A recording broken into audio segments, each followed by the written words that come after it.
back for another video. My name is Josh Kasich, and today is my Tenchi Universe review. Now, this is a very interesting anime. It's actually, it's kind of on the older side, but it's actually, there was an original series called Tenchi Muyu Ryouko, or in the United States, just Tenchi Muyu, until, they released, the third season, and then they kept the Ryouko part. And then there's 2 more seasons on Crunchyroll right now, but unfortunately, apparently they're not going to release those on DVD, which is annoying for my dad because he owns Tenchi Universe, or at least I bought him the rest of Tenchi Universe that he was missing, and for Father's Day I'm buying him the Tenchi Muyu Ryouko, or technically I already have it, but only the 3 seasons because the last 2 aren't going to be released apparently. But that's besides the point. It's a very interesting anime. So you got a character named Tenchi. Kind of, I would say maybe Japan in the 90s, something like that. And he lives with his father and his grandfather. His mother passed away before the show takes place, and he happens to run into a space pirate named Ryoko. Yeah, Ryoko, and she pretends to be the police, and she's trying to defeat a pirate, and she does destroy a pirate that's supposedly in this mech type looking thing. She ends up destroying the mech, but it's obviously the reverse. She's the pirate, and the other one's the space police. Now, the space police character is Mihoshi, and she's kind of a dunce, if you know what I mean. She's really, I'd be really dunce. So it's played for laughs throughout the show, and it's kind of weird, one of those things where after one episode the pirate already falls in love with Tenchi. It's okay, whatever. Then the next characters is shows up is I'm trying to remember names here. Ayaka, that's her. Ayaka, she is a royal from the planet Jurai. And she has this problem with Ryoko. They had this thing in their past that there always been problems with each other. But honestly, we can't really tell the truth because they always tell the same story, different story plot points in their life in the past. They told a similar story of them meeting multiple times, but they both have different ideas of what happened. So it's what is the truth? But it's another thing where she was near Earth because she was on she was supposed to be on a diplomatic thing, supposed to talk with someone, and I forgot what happens, but she it's been a while, but she decides to go to Earth, and yet again, after 1 episode, she falls in love with Tenchi, and there's another rivalry kind of going with another jar over Tenchi, and it's another thing to really play through laugh. Also, I forgot another character is technically Ryoko's ship. Ryoko's ship is a living creature, apparently, that could turn into a big ship, but it can downsize into this alien animal-looking creature, bunny, fox, I don't know what, animal glob creature. So it was not that it looks like a glob, it looks like an animal that could be here, but it's mixed of animals. Stuff like that, but named Ryouko. So that's kind of what the original show. That's what I guess I'm assuming. That's what Ryouko mean. That animal I haven't seen Muyu yet. I've only seen Tenchi Universe. So eventually, after Father's Day, eventually probably watch it with my dad and get another video for that. But then we got eventually Ayaka's sister Asami shows up looking for her. And then what else we got? We also got Mihoshi's partner Kiyone show up.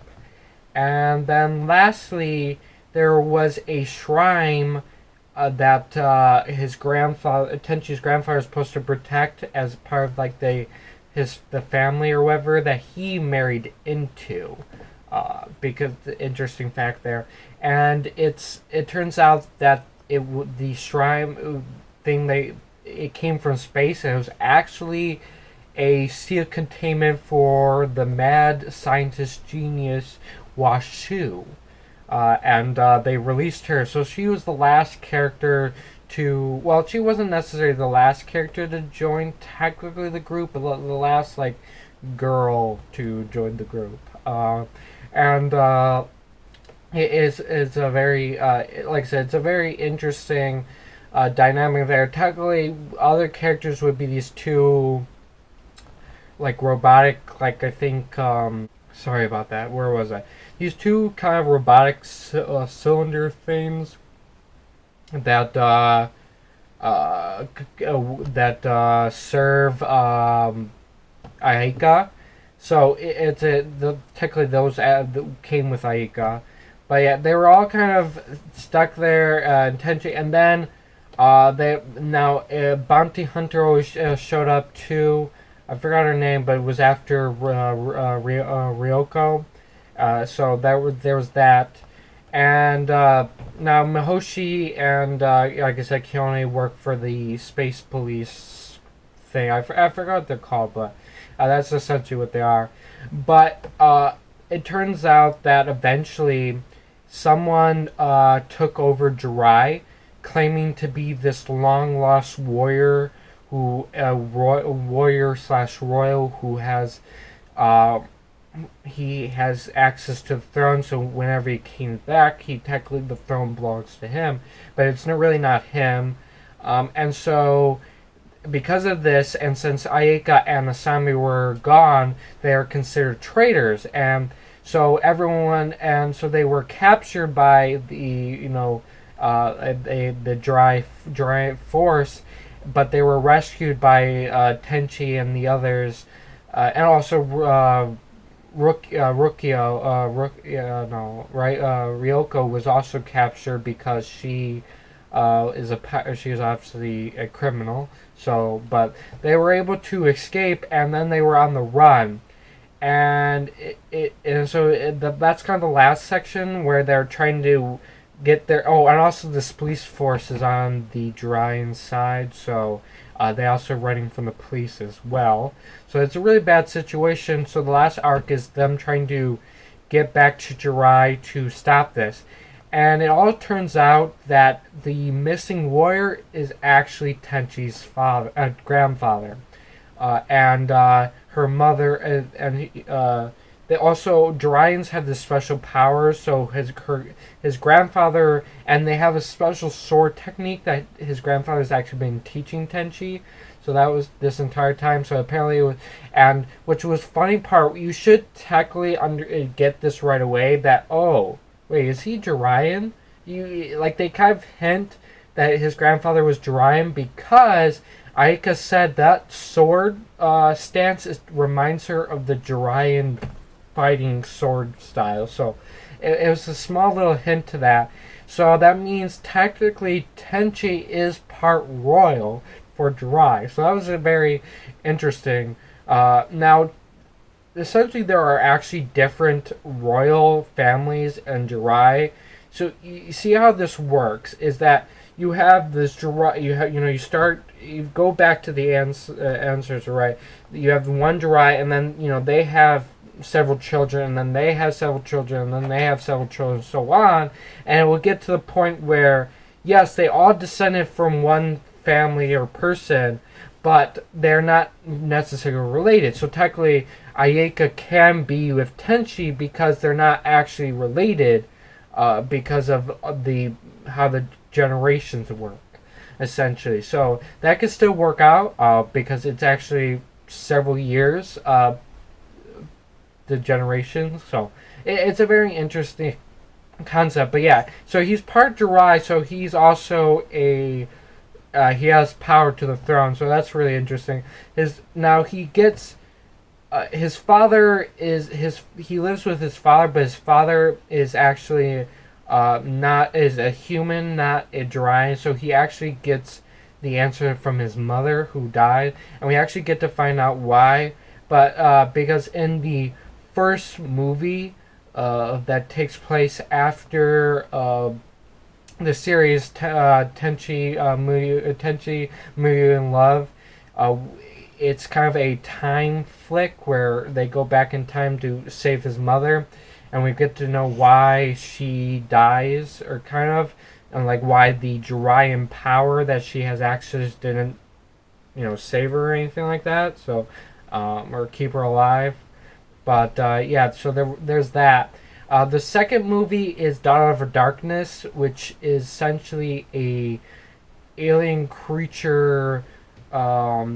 Forgot her name. Essentially, was killing people on Jurai, but then gets found by this younger version of Tenchi's grandfather, and she immediately kind of falls in love with him. And there was this festival called the summer something. It's like Christmas, but like during summer. It's very interesting. So they were going to give a gift to. She was going to give a gift to him, but the Juraians capture her and beat her up because of what she was doing, and that kind of makes her have a grudge with Tenchi's grandfather. So she took Tenchi's hair and some of her hair and creates a daughter.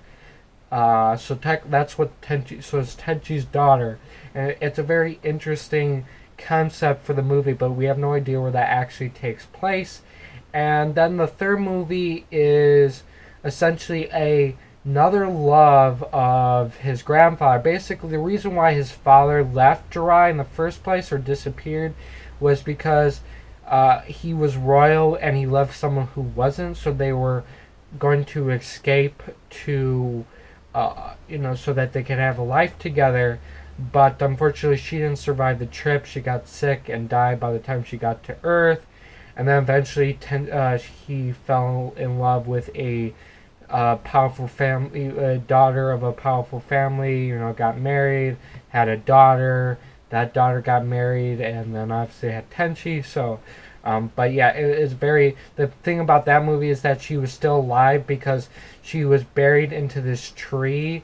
And I think it was like a Juraian tree or something like that, and it kind of kept her spirit alive, and she awakened, and then captured Tenchi and put her into her world and made him older and her lover, and that they actually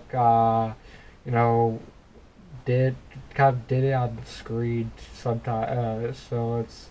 Not that you actually see it. Well, technically you do see something, but I'm not going to really go into detail about that. But very weird. Very weird. It was very weird. That's all I have to say. But other than that, those are kind of the main plots of all the movies as well as the show. And I hope you. I really enjoyed this series. I think it's a lot of funny, and it is old, but it is funny, and the quality, because it's old, it isn't the best, but I think it's still pretty good series to watch if you are interested in watching all different types of anime. It's definitely one to check out, and I hope you guys enjoyed the video. If you did, please leave a like.